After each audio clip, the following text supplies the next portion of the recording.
আপনার নাম? শম্পা দেবনাথ, বাড়ি? ব্রাহ্মণবাড়িয়া। আপনার নাম? রাতুল দেবনাথ, বাড়ি? ব্রাহ্মণবাড়িয়া। কই যাচ্ছিলেন আপনারা? আমরা ইন্ডিয়া যেতে চাইছিলাম। কি আনছিল আপনাদের? জীবন মোল্লা। কয় টাকা নিচ্ছে আপনাদের কাছ থেকে? 20,000 টাকা। ইন্ডিয়া আপনারা কার কাছে যাচ্ছিলেন?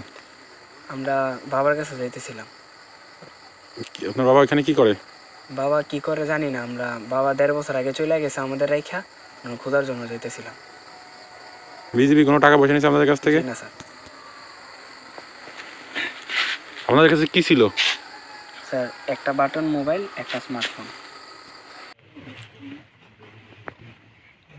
কি নাম আপনার? স্বপন দেবনাথ, বাসা কোথায়? কিশোরগঞ্জ।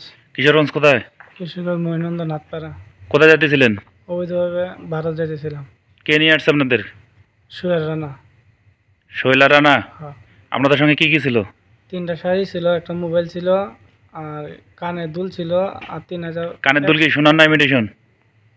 ইমিটেশন। আর ভারতীয় টাকা কত? 22 টাকা আছে, 900 টাকা।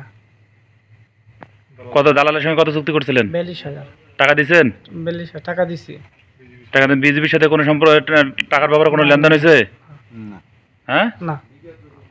আপনার নাম কি? সতীশ দেবনাথ। বাসা? বাসা কিশোরগঞ্জ মহিনন্দনাথপাড়া। কোথায় যেতেছিলেন? ভারত যেতাম ছিলাম অবৈধভাবে। আপনার নাম কি?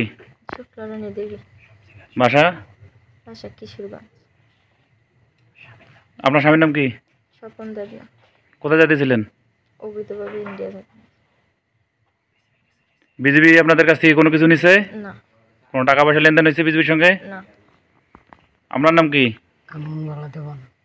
কাননবালা দেবনাথ। আপনার স্বামীর নাম কি? দেবনাথ। কোথায় যেতেছিলেন? ভারত।